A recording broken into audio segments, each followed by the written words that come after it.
오늘 본문은 베드로전서 4장 7절에서 11절까지 말씀입니다. 오늘 성경 본문 읽고 말씀을 전하도록 하겠습니다. 만물의 마지막이 가까웠으니 그러므로 너희는 정신을 차리고 근신하여 기도하라. 무엇보다도 뜨겁게 서로 사랑할지니 사랑은 허다한 죄를 덮느니라. 서로 대접하기를 원망 없이 하고 각각 은사를 받은 대로 하나님의 여러 가지 은혜를 맡은 선한 청지기같이 서로 봉사하라. 만일 누가 말하려면 하나님 말씀을 하는 것 같이 하고 누가 봉사하려면 하나님이 공급하시는 힘으로 하는 것 같이 하라. 이는 범사에 예수 그리스도로 말미암아 하나님의 영광을 받으시게 하려 함이니 그에게 영광과 권능이 세세에 무궁하도록 있느니라. 아멘. 우리 인생은 시작이 있고 끝이 있습니다. 병들어서 죽든 사고로 죽든 결국 우리의 인생은 다 죽음으로 끝이 나게 되어 있습니다. 오늘 밤이라도 하나님이 부르시면 모든 것을 다 두고 떠날 수밖에 없는 것이 우리 인생입니다. 흔히 종말에는 두 가지가 있다고 그럽니다. 첫 번째는 개인적인 종말입니다. 이것은 우리 각 사람이 맞이하는 개인적인 죽음을 의미하고 있습니다. 아무리 죽지 않으려고 발버둥치고 또 좋은 보약을 먹는다 할지라도 언젠가 우리 모두는 다 죽게 되어 있습니다. 그리고 두 번째로는 우주적인 종말입니다. 이것은 모든 인류의 역사가 종말을 맞이하는 그날을 말하고 있습니다. 언제 이런 일이 일어날까? 그날과 그때는 아무도 모릅니다. 예수님께서 마태복음 24장 36절에 보면 이렇게 말씀합니다. 그러나 그 날과 그때는 아무도 모르나니 하늘의 천사들도 아들도 모르고 오직 아버지만 아시느니라. 이 우주적인 종말, 역사의 마지막 종말은 오직 하나님만이 아십니다. 그러니까 우리 인생은 개인적인 종말이든 인류 역사의 마지막 종말이든 언젠가 찾아오게 되어 있습니다. 그 종말의 날은 바로 내 인생이 하나님 앞에 결산하는 날이고 성적표를 받는 날이라 할 수 있습니다. 자, 오늘 본문에 보면 사도 베드로가 만물의 마지막이 가까웠으니 말씀하고 있습니다. 이 세상에 존재하는 모든 것에는 반드시 끝이 있다는 말씀입니다. 해 아래 영원한 것은 아무것도 없습니다. 처음이 있으면 마지막이 있고 또 시작한 때가 있으면 끝날 때가 있습니다. 그 마지막 끝날은 어느 누구에게나 찾아옵니다. 그러기에 우리 인생의 마지막을 당황스럽게 맞이하지 않도록 준비하는 지혜와 믿음을 우리가 가져야 됩니다. 그런데 여러분, 준비는 갑작스럽게 되는 것이 아닙니다. 하루아침에 되지 않습니다.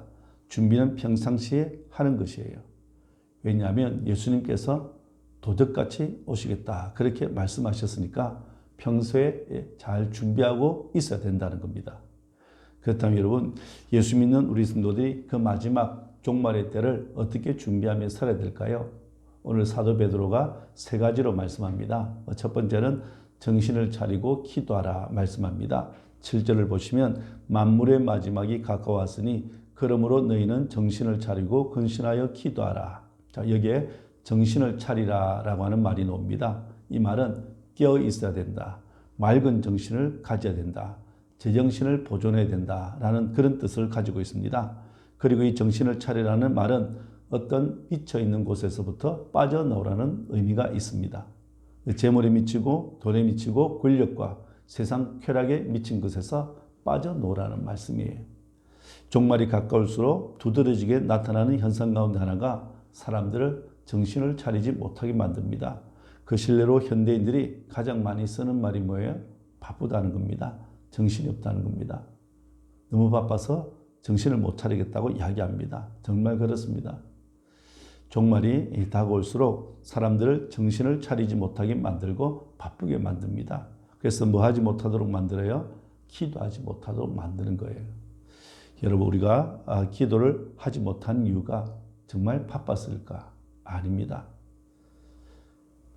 기도가 얼마나 중요한지 모르기 때문에 그렇습니다. 종교교육자 마틴 루터는 이런 말을 했습니다. 나는 너무 할 일이 많아서 아침에 기도로 3시간을 보내어야 한다. 그렇게 이야기를 했습니다. 여러분, 마틴 루터는 종교교육을 아주 위대하게 성공적으로 이끌었습니다. 바로 기도의 삶의 결과였다고 그가 고백했습니다. 마틴 루터가 종교교육에 성공했던 이유는 목숨을 걸고 기도했기 때문이라고 고백합니다. 그러니까 바빠서 기도하지 못한다고 하는 것은 하나의 핑계에 불과합니다. 여러분, 우리가 마귀의 전략에 속으면 안 됩니다. 마귀는 할 수만 있으면 우리를 바쁘게 만들어서 하나님 앞에 나가지 못하도록 만들고 기도하지 못하도록 만든다는 걸 기억해야 됩니다. 이러한 사실을 알고 있는 이 사도 베드로가 베드로전서 5장 8절을 보면 이렇게 이야기합니다. 근신하라, 깨어라. 너희 대적 마귀가 우는 사자같이 두루 다니며 삼킬 자를 찾나니 말씀하고 있습니다. 마귀는 굶주린 사자가 먹잇감을 두루 찾아다니는 것처럼 우리 성도들을 찾아다닌다는 겁니다. 그래서 우리가 근신하고 깨어 있어야 된다는 거예요. 기도해야 된다는 겁니다. 왜요? 기도하면 분별력이 생기기 때문에 그렇습니다. 기도하면 분별력이 생기기 때문에 마귀의 시험인지 유혹인지를 우리가 알아차릴 수 있습니다. 그러면 그 유혹과 그 시험에서 우리가 승리할 수 있는 거예요. 우리가 인생의 종말을 잘 준비하고 의미 있게 맞이하려고 하면 어떻게 돼요? 정신을 차리고 깨어서 기도해야 됩니다. 깨어 기도함으로 인생의 마지막을 우리가 준비할 수 있어야 됩니다. 그리고 두 번째로 사도 베드로는 사랑하라 그렇게 말씀하고 있습니다. 8절을 보면 무엇보다도 뜨겁게 서로 사랑할지니 사랑은 허다한 죄를 덮느니라 말씀합니다. 디모데후서 3장에 보면 마지막 때는 사람들이 자기를 사랑한다 그렇게 말했습니다. 마태복음 24절 보면 인류 종말에 있을 징조에 대해서 예수님 말씀하시면서 이렇게 이야기합니다. 마지막 때에 많은 사람들이 사랑이 식어질 것이라 그렇게 말씀했습니다. 정말 그렇습니다. 종말이 다가올수록 사람들은 자기만 살아갑니다. 철저하게 이기주의에 빠져듭니다. 자기밖에 몰라요.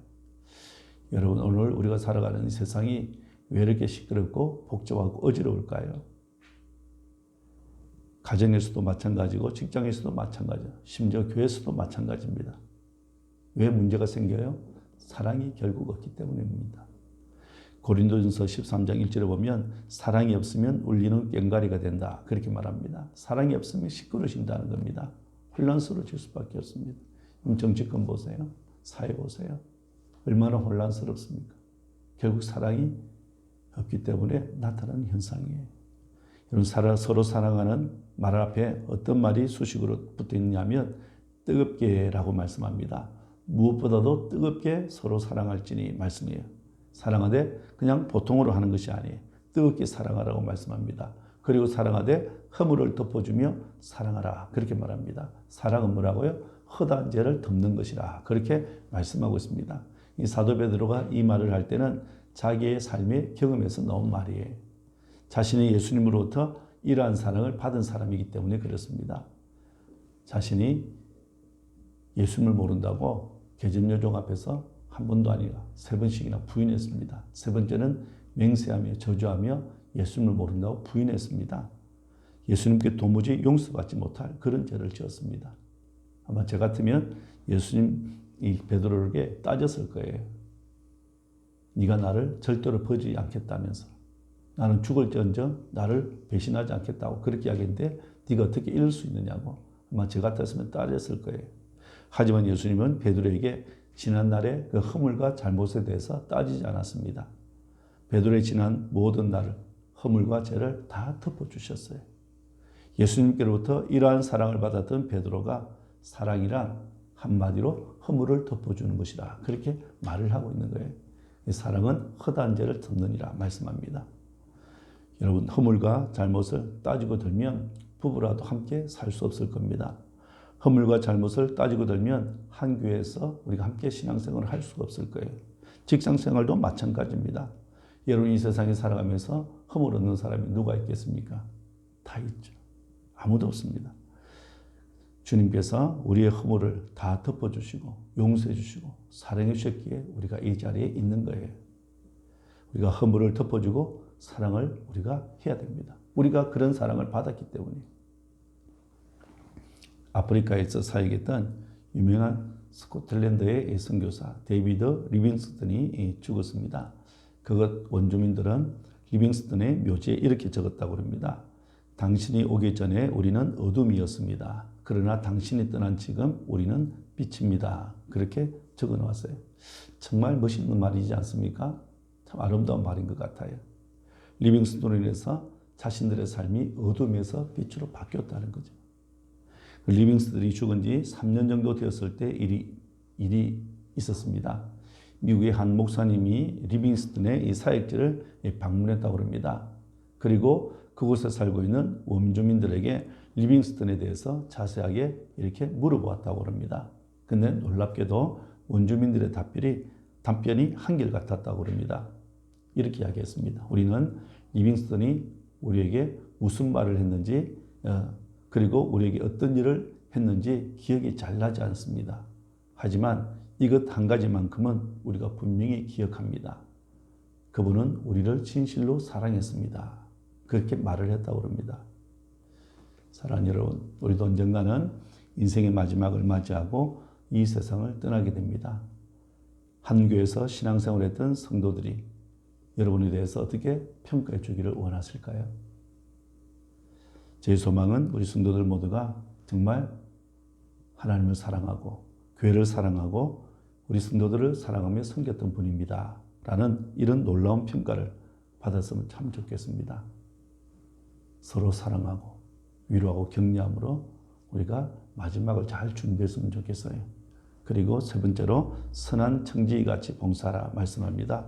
9절 10절에 보시면 서로 대접하기를 원망 없이 하고 각각 은사를 받은 대로 하나님이 여러 가지 은혜를 맡은 선한 청지기같이 서로 봉사하라. 이런 청지기란 어떤 사람이에요? 자기 것이 있는 사람입니까? 없는 사람입니까? 없는 사람입니다. 단지 주인의 것을 맡아서 관리하는 사람이 청지기입니다. 나의 생명도 나의 물질도 나의 지식이나 나의 자녀도 내 건강도 다 모두가 하나님께 받은 겁니다. 우리 주인 대신 하나님께로부터 받아서 관리하는 청지기에 불과하다는 걸 기억해야 됩니다. 주님을 위한 봉사도 이 청지기와 같은 그런 마음으로 해야 됩니다. 선한 청지기는 어떻게 봉사해야 돼요? 서로 대접하기를 원망 없이 하고 그렇게 말합니다. 이런 초대교회 성도들은 항상 자기의 집들을 이렇게 개방했습니다. 언제나 자기 집의 문을 열어놓고 손님을 대접하고 또 지나가는 나그네도 대접하고 고아와 과부들, 힘든 가난한 사람들을 그렇게 집으로 초대해서 대접을 했습니다. 대접하면서도 언제나 기뻤습니다. 근데 오늘날은 어떻습니까? 철저하게 내 사생활을 보장받고 싶어 합니다. 자신의 집을 잘 개방하지 않으려고 합니다. 요즘은요, 신방도 잘 받지 않으려고 하는 그런 시대가 되었어요. 근데 여러분, 예수님께서 손님 대접하는 것에 대해서 어떻게 말씀하시냐면 마태복음 25장 40절을 보면 이렇게 말씀합니다.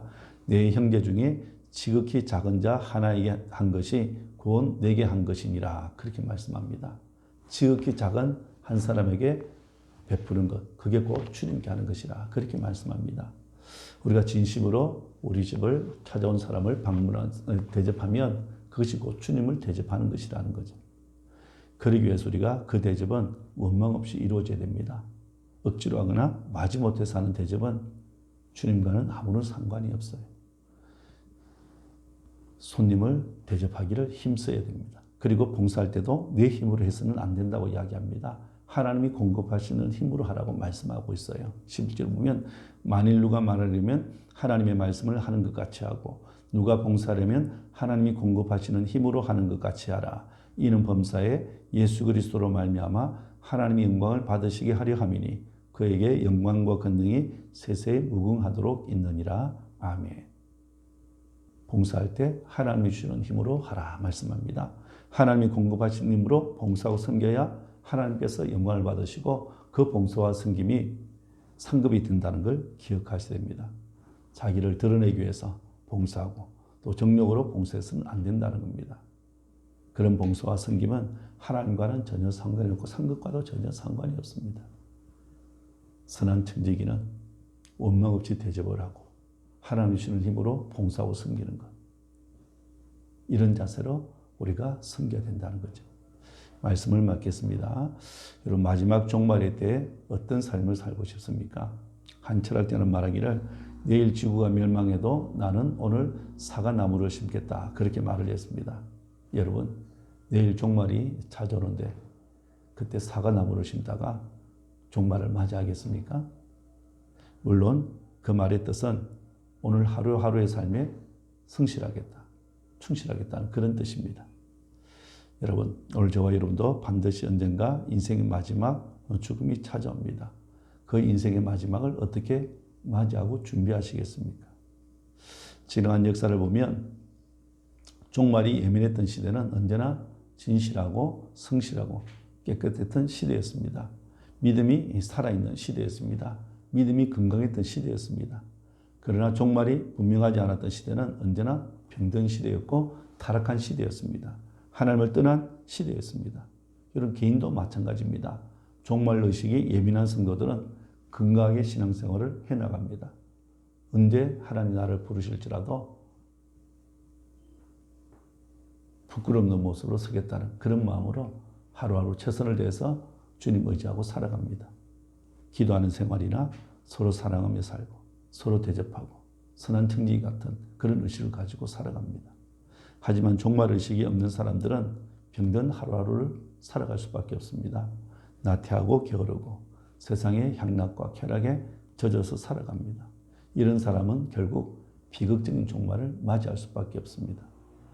우리 마지막이 언제일지 모르지만 반드시 찾아오는 내 인생의 마지막을 잘 준비해서 주님을 맞이할 수 있는 저와 여러분 되었으면 좋겠습니다. 주님 앞에 섰을 때 우리 주님께서 두 팔을 벌려주시고 우리를 안아주시면서 착하고 충성된 종아, 네가 잘하였도다. 참 수고 많았구나.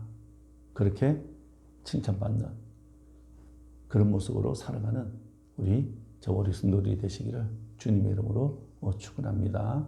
아멘.